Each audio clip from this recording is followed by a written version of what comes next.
You're tuned into the Zealous Podcast. I'm your host, Rocky Snyder. This week, Daniel DeBrocke is joining me. He's a performance expert, strength conditioning coach. Used to be with Kabuki Strength as an educator. Now he's on his own. We're going to learn more about what he's been doing. But before we do that, check out the website, rockysnyder.com.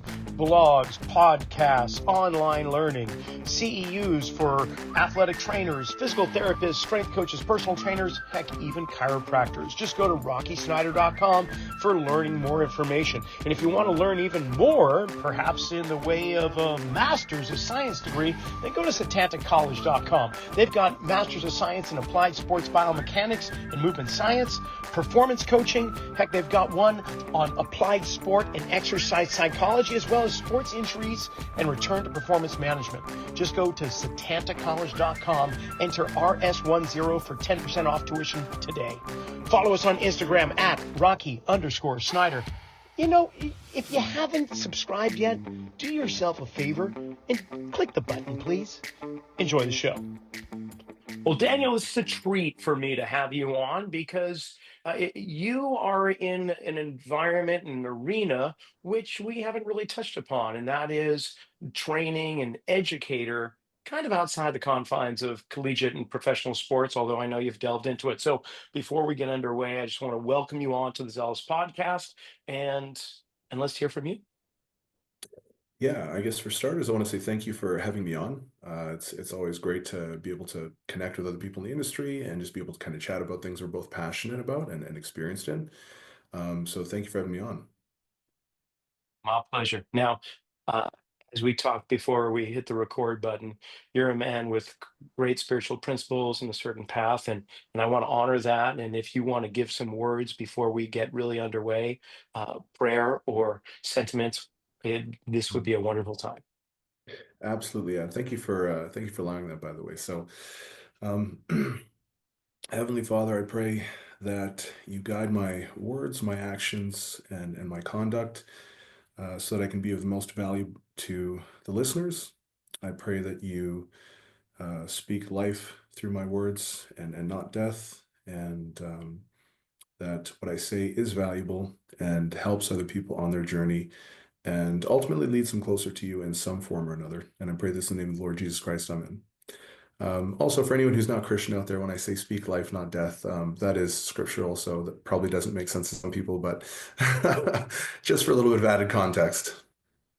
I gotcha. Well, thank you for that. And if you don't mind, just give the listening audience a little bit of a background of yourself. And not that you have to qualify yourself by any stretch, but I know that you're a Golden Glove champion, Muay Thai's in your background, powerlifting, and so on. But I want to hear what your life's path has been. Yeah, so um, it's been a bit odd, I guess, in retrospect, but yeah, I started out, I was not fit or athletic or anything like that, to be honest. I was deeply insecure and unfit and not genetically gifted or anything like that. And I guess I was just scared all the time. I had a bit of a difficult upbringing, and so eventually I decided that I needed to learn how to defend myself. I need to learn how to fight.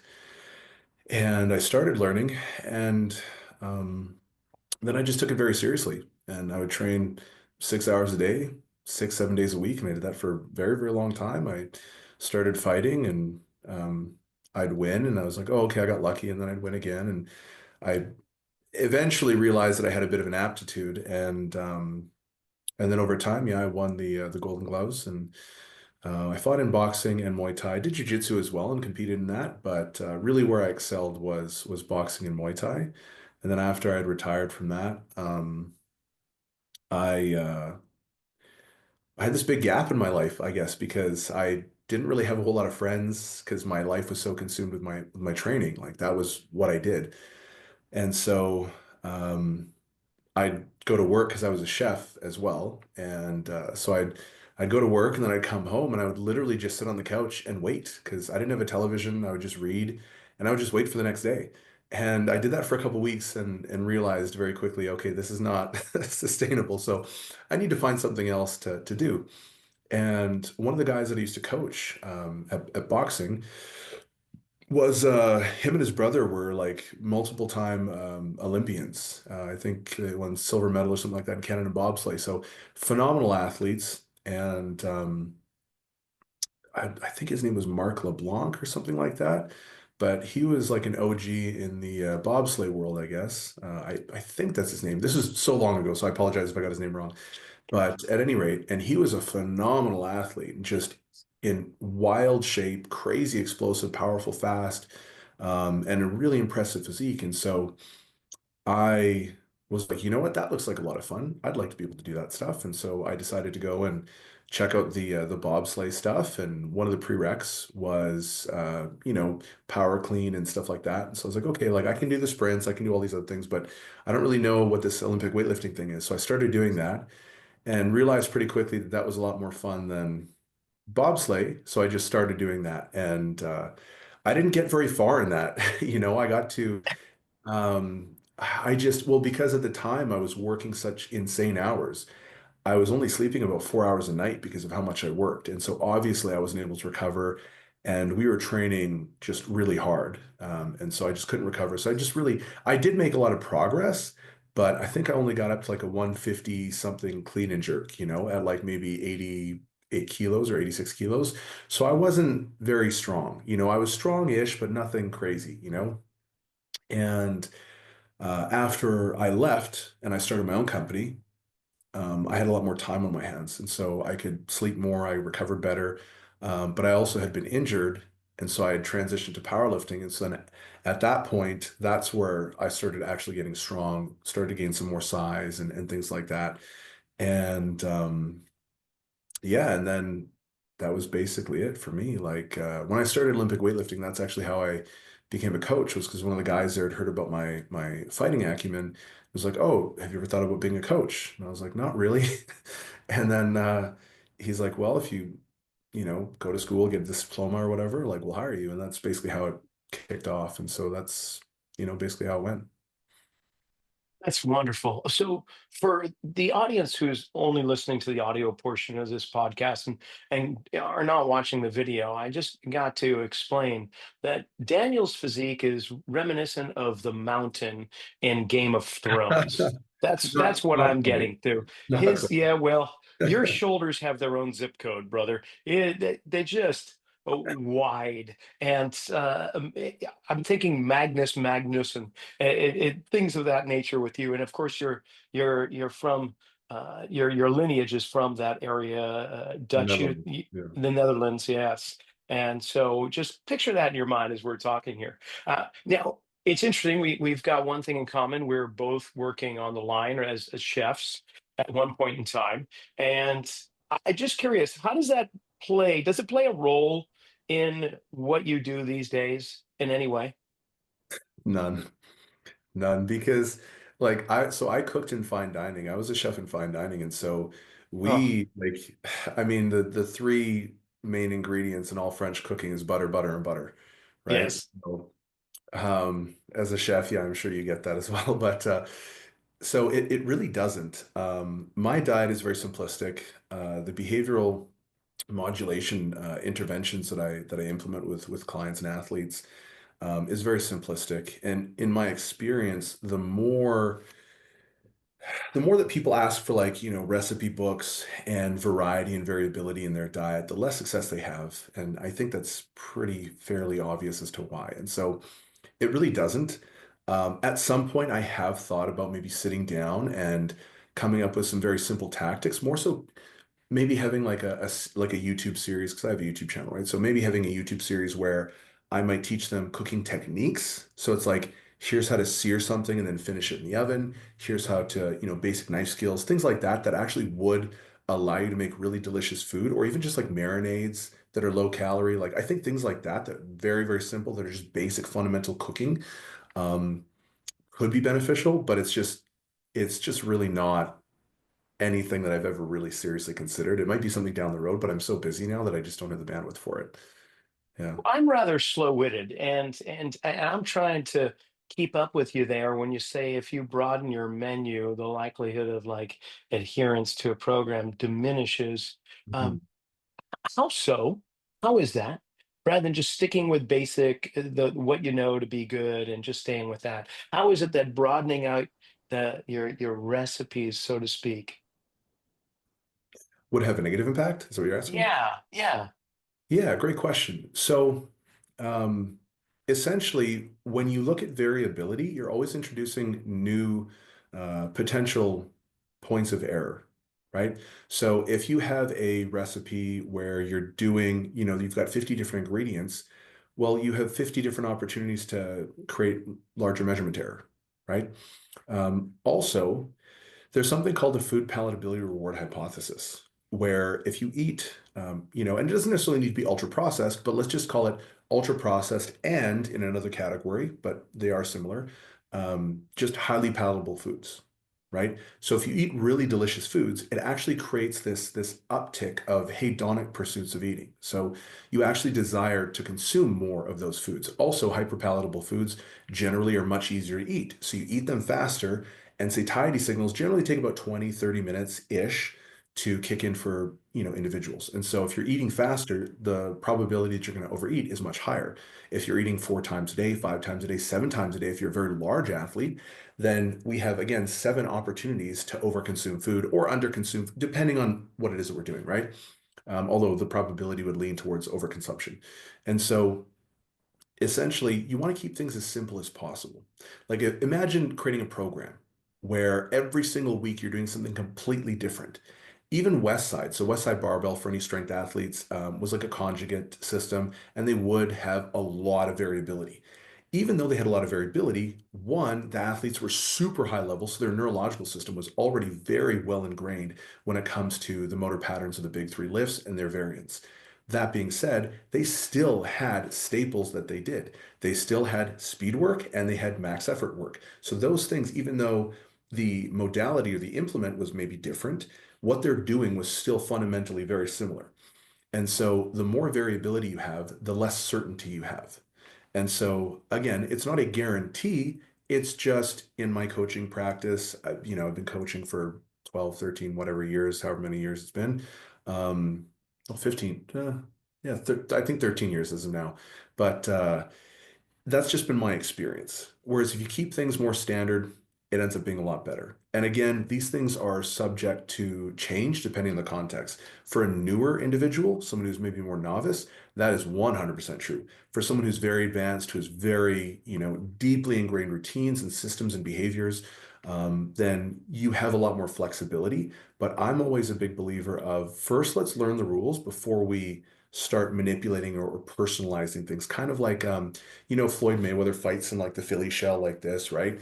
But you never go to a boxing gym where they teach that. No one's going to teach you that because that's not fundamentals, right? You learn that after you become exceptional, right? And so I would say first you learn the fundamentals, then you can be like, okay, you want to fight like Roy Jones? You want to fight like, like Floyd Mayweather or Muhammad Ali with their hands down? Sure, that's fine, but are you exceptional first? And that's kind of the rationale behind it. Sorry for the long-winded answer, but Not at all, not at all. You're making my dreams come true, and that dream is to never be the smartest guy in the room, and I really appreciate that. So, what I'm getting from that is we started talking about nutritional selections, dietary selections, and you carried it over to all aspects of life. Start with the fundamentals and become a master of that before advancing on to other things, whether that be in the nutritional realm, the exercise realm, or just living in everyday life. Would you say that's pretty accurate? yeah, I mean, I think there's other elements to it, but yeah, more or less. I'm curious about your coaching because you intimate that you were not the most extroverted individual growing up, and somebody suggests that you become a coach. I would love to learn more about the transformation that occurred within your psyche, within your being, transitioning from that earlier rendition to becoming Coach Daniel DeBrocke. I don't know that anything's changed. I'm still extremely shy as an individual. I'm very introverted. So, as an example, I used to train at a gym called the Strength Edge. Shout out to Andrew and all the crew there. So, we have a lot of very strong guys. To put this into context, there's 7 or 8 people who deadlift over 800. Got a guy who squats over 1,000. This is raw lifting, not equipped, by the way. So these are very strong individuals. And so we'd all train together for years. I was there for about 5 years, and I didn't speak to anyone for the first 2 or 3 years. I get very uncomfortable around new people. But oddly enough, I can speak at a conference in front of hundreds of people, and that's not a big deal. But I think it's literally just more that it's learned behavior, but it's still not anything that's really internalized. And so I think as a coach, you have to learn how to be personable. You have to learn how to connect with people. You have to learn how to express empathy, be, gracious and compassionate and understanding and introspective and all sorts of different, skill sets. And these are kind of the soft skills of coaching, so you can increase buy-in and execution. But um, in spite of that, I think just my nature is I am more introverted. I am more shy. I don't feel comfortable talking to new people.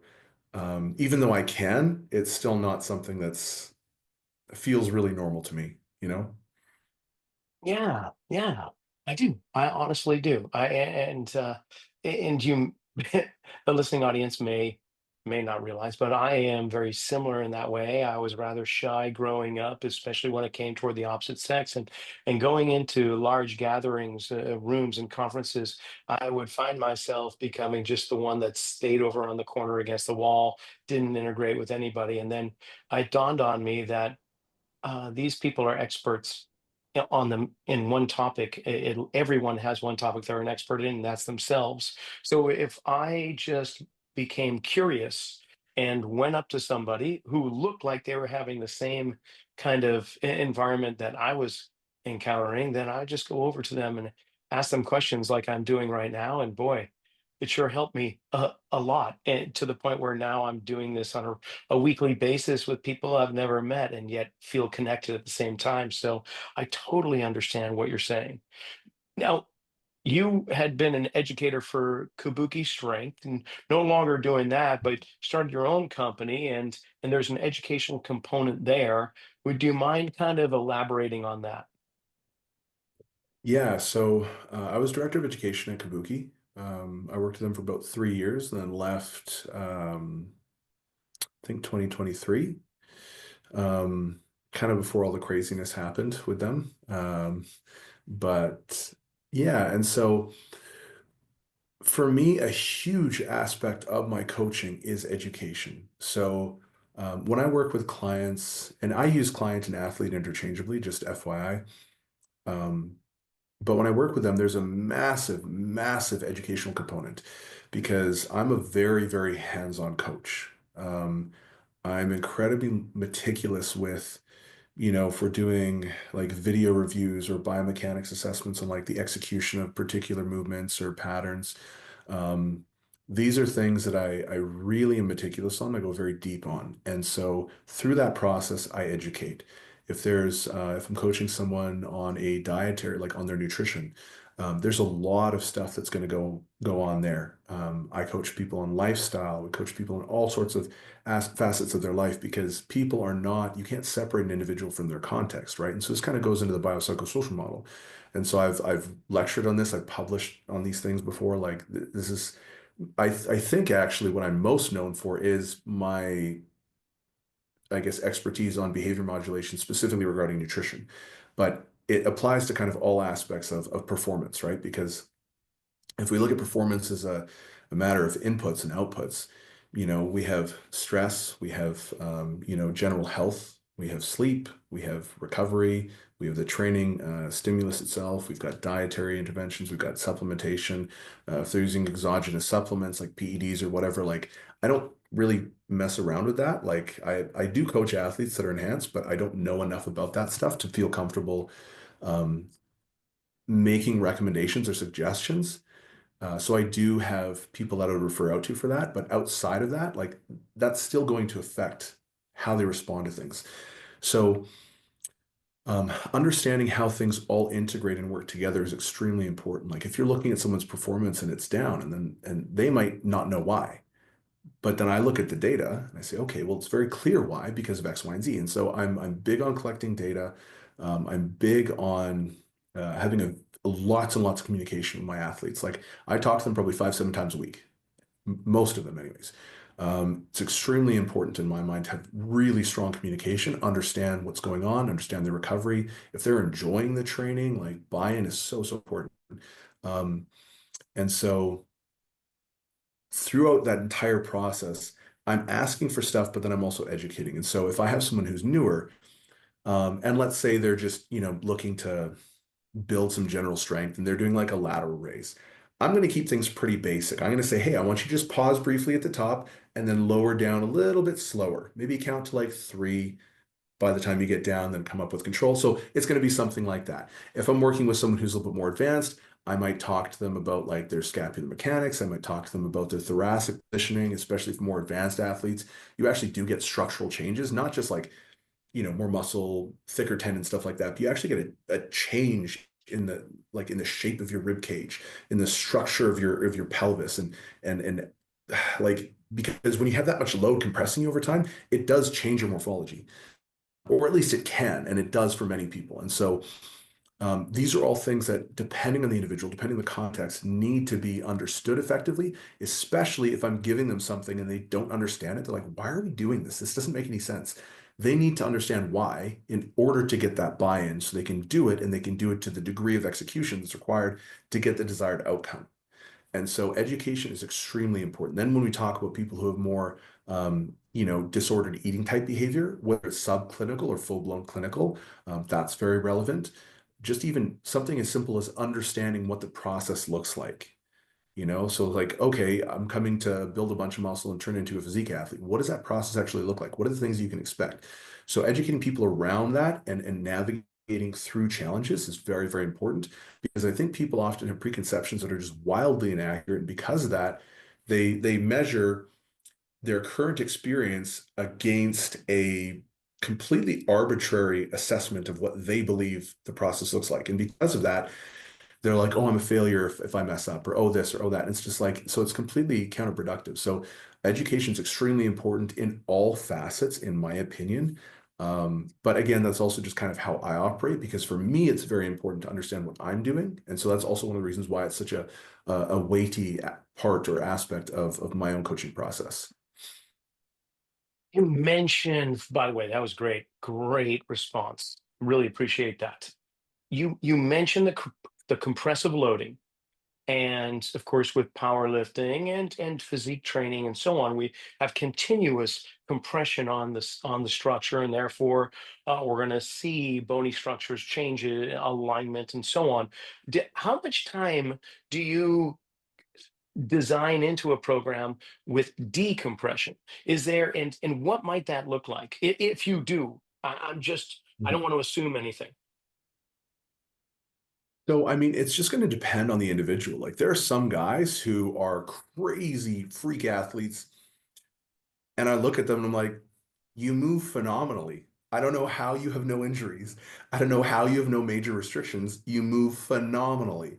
And then there's people who are super weak who like have zero hip internal rotation, who just because of their lifestyle or whatever. And then there's everyone in between, right? And so it really is going to be context dependent and dependent on what the individual needs, because it's again, it's very layered because sometimes there's functional adaptations. But if those functional adaptations become a little too extreme, then it becomes problematic, right? So a great example would be you look at the left and right arms of a pitcher and their external rotation capacity, completely different. But one is functionally beneficial. But if it goes too far beyond, a certain point, then it actually becomes counterproductive again. So we just need to make sure that we're keeping things within certain functional margins. The functionality is going to be determined based on sport specificity as well as general health. I know a lot of people like to say that, oh, health and performance are at odds with one another. And in my opinion, I think that's a very silly and naive statement because how can that possibly be? Because if you are unhealthy, you cannot perform long term. Performance is not something that happens in 6 weeks. And then I often hear as a rebuttal, what about someone who just takes a bunch of tren and testosterone and has a massive, crazy performance in powerlifting or strongman? Sure. How long are they going to last for before they die? Probably not very long, right? And we see this all the time. So if you want to perform long term, you have to think about your health and longevity. And so I don't think that those things are separated. I certainly don't think that they're at odds.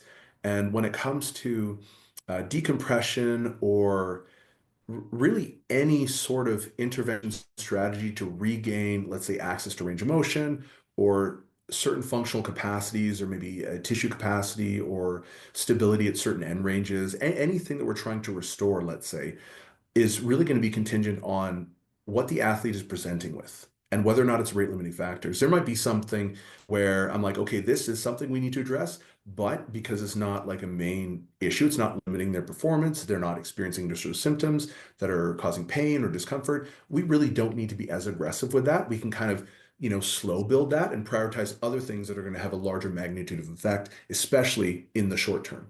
So it's a bit of a loaded question, but everything has to be done based on a very thorough assessment of the athlete, of their needs, of the context, and things like that. Like some things, literally, if an individual is experiencing pain, sometimes just reducing stress and teaching effective stress management protocols, breathing practices to downregulate their nervous system, and have them being more effective at shifting from sympathetic to parasympathetic can be enough to access additional range of motion. It can be enough to just alleviate pain symptomology and all sorts of stuff. So there's a lot of different levers we can pull, but it really is context dependent. Fabulous. So you have transitioned your focus, shall we say, with your clients and athletes.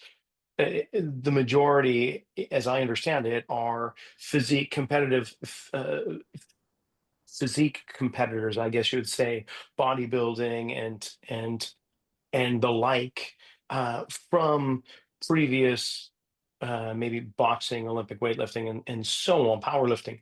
Uh, Obviously the competition has grown enormously, and I think in part thanks to Instagram and other social media sites that people can really post the changes in their body. It inspires others to do it, uh, and with that, it's, I won't say it's a double-edged sword, but it's very easy to fall prey to misinformation that is put out by individuals that are saying, because it worked for me, here's how everybody else has to do it. Do you find yourself having to battle a lot of misinformation? Is that a role that, one of the bigger roles that you play, or do you just kind of say, we're going to put that off to the side? Here's what I'd like to share with you. How do you go about that? Yeah, so I'm going to take a step back and just one quick correction because I don't want to Please. misrepresent myself. Um, I'm a strength physique coach, but I don't I'm not like an IFBB bodybuilding contest prep coach. Like that's not what I am. I primarily coach strength athletes and physique-based athletes, but from the physique side, I don't necessarily really specialize in the competitive bodybuilding. Like I'll make Ah, you look crazy, I'll make you look like a bodybuilder, but I don't really dabble in like competitive bodybuilding, if that makes sense. yes. And if I do, it's just on very rare requests because I specifically would rather refer out because it's not something that I really want to mess with too much, at least right now. Just that's kind of like a finer point, but I just didn't want to Thank you. misrepresent myself and my I abilities. appreciate the clarity. Um, but in terms of misinformation, I really don't think about it that much, to be honest. I know there's a lot of people like Lane Norton and Alan Aragon and a lot of other people out there who are really like zealous about, I gotta tackle the misinformation, I gotta do all this, and it is what it is. I don't think it's good or bad. I don't necessarily have anything to say about it, but I guess for me, I just don't think it's necessary. Um, and I'm speaking solely for myself in the sense that when I come to talk to someone and they have preconceptions around training, diet, whatever, I just have a conversation with them and then I just ask them questions. So if they believe X, Y, Z and that's not correct, I'll just say, okay, why? And then they tell me. And then I say, okay, but why that? They tell me why that, why that. After about two or three questions, pretty quickly they find out, oh, I don't know. And then at that point, that's when I might say, okay, well, do you mind if I share some of my own experience and my own education on this? And they're like, well, of course. And then I just kind of say what the real reality of the situation is. But I try very, very hard to not be judgmental, to not be like arrogant in quote unquote correcting people because I do think that's a big problem in the fitness industry. I've definitely been guilty of that myself, so I'm not going to put myself on a pedestal. I have a As massive have I. ego, and I constantly have to pray for humility and humble myself constantly. Um, and so, but I've just noticed that, and I have conversations with people. I think I don't really have to overcome a lot because people can sense my sincerity. I'm not trying to fit them into a mold. I'm just trying to help. And there might be times where I know what they're doing is wrong and I will tell them as much, but I'll say, if you still want to try it, I will try it with you. So long as it's not like dangerous or anything like that. I'll say, I'll try it with you and I'll run you through the protocol. Here's what I believe is going to happen. And then if that happens, would you be open to doing what I'm suggesting? And then they'll say yes, and I run them through that. And sure enough, it happens exactly how I predicted it would because it's fairly obvious. And then they say, okay. And then now they're bought in. Although even that, if I'm being honest, is quite rare. I don't generally have to overcome a lot of misinformation or anything like that because like they're coming to me as the expert, you know? Certainly. And like and I have like I produced some pretty insane results, like with my athletes in terms of high level strength athletes, in terms of like crazy physiques, and things like that. And so I think that kind of speaks for itself. Plus, I also I really just believe that the conversation that we have is important because they can tell they're talking to a real person. Like I'm not trying to, pull the wool over their eyes or anything like that. I'm just like a normal person, like everyone else. And I think that people really enjoy that as opposed to um, me kind of like putting myself up above them and I'm like, I'm the expert, you know what I mean? Like, so I would Yeah. suspect that's kind of what it is. And I think that's one of the reasons why I get more buy-in. It's probably just because of the conversations that we have, to be honest. Um, yeah, sorry, I was kind of like thinking about that as we're going through it. I've never had to answer that question, so I wish it was a bit more No, concise. I love it. I love it. And it really boils down to a conversation, that interpersonal communication that you have with somebody. And who's become a good friend, Chase Coe, who developed something called the GOAT Mind. He's based out of Florida and greatest of all time mind. And he he incorporates scripture with his goal setting with his clients that are primarily top level athletes. And everyone can have their own belief system. And yet at the same time, he feels that there's some great, powerful truths in there to evoke greatness from individuals. And so if you don't mind, because we started with a prayer on this podcast, I would love if you're okay, just explaining, how do you incorporate your beliefs within your training, if that's something that you do? It absolutely is. So I mean, I've got an ESV Bible over here, study Bible, and that's there for a reason. I want people to see it. I want people to understand this is part of who I am. This is part of my company. Um, so as I mentioned earlier, a big aspect of the coaching process is just going to be coaching the actual individual themselves. People are not, you can't separate people from their context. I've had athletes where their mothers have died, where they've had like major tragedies, where they find out that they have a serious physical illness like cancer, brain cancer, really serious things. And so you can't just say, well, just do the thing. You can't just, you need to really treat them like a human being. And that boils down to the relationship you have with them. And so oftentimes when I think it's appropriate, I will just ask and say, hey, are you religious? A lot of the times they say no, sometimes they say yes. And I'll just say, okay, well, are you open to maybe me sharing a little bit about my own experience with my faith and how I think that's relevant for you? Now, if they say yes, then I will. If they say no, then totally no worries. I'm not here to force anything on anyone. I think if you come to Christ, it has to be very organic. I know that if I was forced to it, I would absolutely have like run in the opposite direction. So, um, but again, I think that because I have that relationship with them initially, and because I'm constantly being very mindful about boundaries, I think they, have a justified reason to trust me. And so then at that point, I say, okay. Um, for instance, I had an individual who's just chronically stressed, just working insane hours, and like it's just their pattern. They're stuck in that as a pattern. And so, like, I will talk to them about like what they're doing, like what is the purpose of your life, like what you know what I mean. And so now we're getting a little bit more philosophical, a little bit more metaphysical, and so we'll have sometimes very deep conversations, and I might guide them to certain scriptures, so Sermon on the Mount, um, do not worry, like look at the birds. The birds do not sow and store away, and yet they are fed. And are you not worth more than the birds of the air?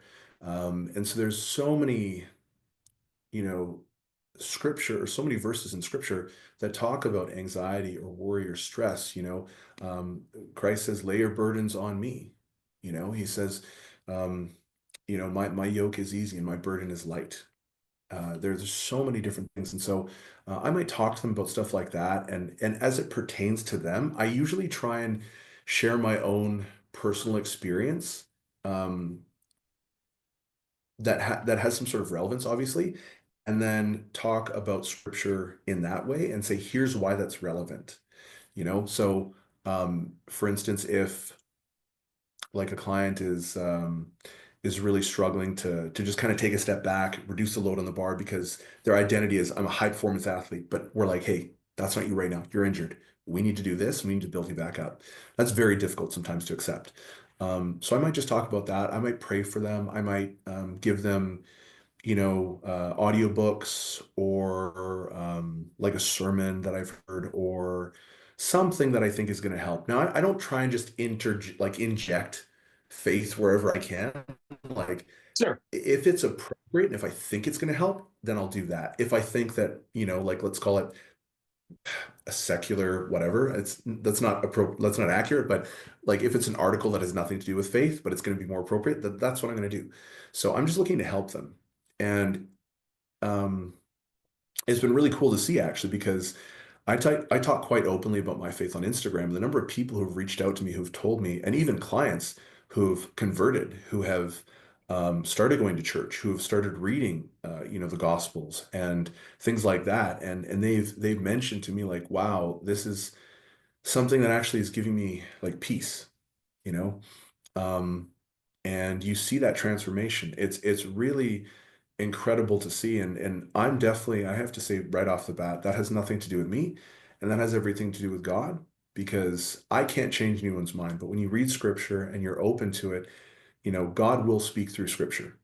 And so when I see that happening and I see the transformation where these people who are chronically anxious, working just ridiculous hours, sleeping 3 hours a night, and that's not an exaggeration either way, by the way, and I see them change where they get more sleep.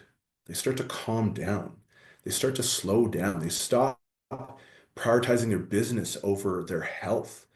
And then once they do that, the funny thing is their business starts going better, you know? And so I think in those senses, it's been really encouraging to see the transformation in them. And like I said, I can't take credit for that because my experience with faith is still led by God. So I have to give all credit to him, and it's been really cool to see. But I don't necessarily have like a way. It's more like if I kind of get the sense that that's going to be the most appropriate thing. Um, yeah, these are tough questions you're asking. I've never really thought about them. Sorry. So I hope that makes sense, but I'm It sure it makes does. complete sense. Living in the now, having awareness, being in the moment, all those things, universal spiritual principles and through your eyes is really quite wonderful. Now you mentioned that before we hit the record button, you've done a lot of podcasts in the last year and you're kind of over it. So I do have to say I'm honored and grateful that you would take time out and have a conversation with me because of your schedule is such that you travel quite a bit and offer presentations and educational content to those in our industry. What does this year look like for you as 2025 comes around? Where will Daniel DeBrocke be traveling if some people wanted to connect with you or be in person to one of your events? What's that looking like? So I actually do love speaking. I do love podcasts. I just sometimes don't have the bandwidth for it. This year, I actually explicitly was like, unless something really, really big comes up, I'm not gonna accept it. So at the moment, I don't have any plans for Okay. travel or speaking or anything like that. And that might change, but right now with my company, I'm going through a big push. So I just hired on some more staff, and so I'm really trying to kind of push the growth of one aspect of my business. And so because of that, that's the primary focus, and everything else is just kind of back burner. Because I mean, Got it. speaking like I mean, I spoke at the NSCA, was it like the national conference or whatever something like I can't remember exactly what it was. Spoken it last year, and I don't even think they paid me yet, to be honest. And by the way, that's not a knock on that. I haven't even reached out to them. I haven't even reached out to them for like the reimbursement for the flights, the hotels, and then the payment or whatever. So I actually should get on that, but you don't make crazy money from that. That's something I No. do because I love speaking. I love education. I do it for that reason. Plus, it's good exposure and you get to meet cool people and stuff like that, which is a bonus. But I do it because I love it, not necessarily because I'm like, oh, this is really making me a bunch of bank. And so for this year, I just kind of have to stick with my priorities because I'm a great coach. I'm not a great businessman. So I need to take this year to really make sure I get my business acumen up to a certain point. And so, like, yeah, there are certain people where if they ask me to come out, I'm going to because I feel very indebted to them for what they've done for my career. But outside of that, probably not going to be doing too much. Well, if it makes you feel better, being a great coach and a great businessman is not something that is a common occurrence. So don't feel like you're alone in that world. And I can speak from experience myself. Yeah. Now, I'm I'm curious. This will probably be one of my last questions, though, and I really appreciate your time so far. But you're in Calgary, Mhm. and I'm in the States. From your perspective, what's the difference between the our industry in Canada versus the United States? What are the main differences, if there are any? I'm not sure I'd really know. I mean, I know fitness is way bigger in the US, um, but I don't know that I know. I kind of think that Canada is sort of like the little sister of America. We just kind of like follow suit. Whatever you guys do, Canadians tend to do. Um, Yeah. But I'm not sure that I would really know any major differences. I mean, I think it'd be easier for me to tell differences between here and like, Eastern Western Europe, right? Because like it's not as big over there and like it's a lot more specialized. If you're gonna go to a training gym, you're gonna find a lot more specialty gyms with elite powerlifters or elite athletes or something like that. But outside of that, I don't know. I think it's just I think in the US, well, I'm not sure, but there's this kind of boom of like wannabe influencers you know, Mm. where I think there was a poll done not too long ago, and I think it was like high school kids where 70% or 80%, some astronomical number, when asked what they wanted to be when they grew up, said, I want to be an influencer. And it's so disappointing. Um, because I think it kind of sort of it demonstrates that people just want something for nothing. And there's this massive void in people's lives, I think, and they want fame, they want to claim, they want love and acceptance, which are all, some of them anyways are really good and normal things. But then I think some of it is like, why do you want fame? Like why do you want certain things that aren't inherently beneficial in any way, shape, or form? Um, and so I think that's probably a lot bigger in the US than it is in Canada, Mhm. but I may be mistaken. But that would really be the only thing, and that's me grasping at straws. So I don't know. No. If I'm being honest, I really don't pay attention to what other people are doing. Like I have social media, but I'm not on social media. I think it's poison for your brain. Like I don't watch television. I don't watch any of that stuff. Like I stay focused on my work, my faith, my training, my relationships. That's pretty much it. And yet you are guided. You are influenced, and not by those individuals that you just named, but perhaps others, mentors, teachers, coaches. If you don't mind, Absolutely. who Yeah. who would those people be? If you want to say a few names, because I would love to investigate. There are honestly so many people who have helped me in my career.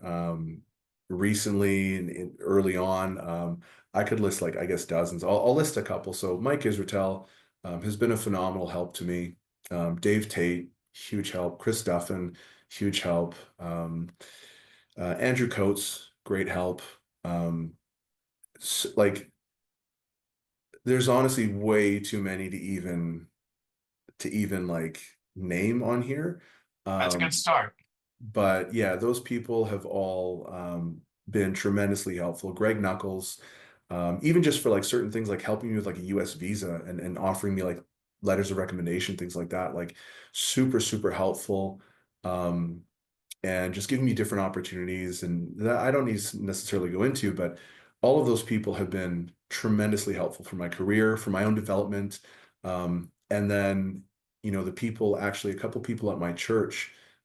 So, they guaranteed are not going to watch this, but Pastor Josh, Pastor Tim, and then one of the other members, Robin, has been incredible for just reaching out and discipling me and giving me guidance. Some of them are very successful in business, and so they kind of help there, and others are very successful in their relationships. Others are just like, you know, for scripture and stuff like that. And so all three offer very different elements of discipleship and mentorship that is invaluable to me. So there's so many people who have helped me along the way in my church and then also just professionally, as some of the names already mentioned. So I'm sure I've forgotten like at least dozens, Well, but there's no lots of names. problem. Those I'm those sure are those are some of the no one big will ones take it for sure. personal.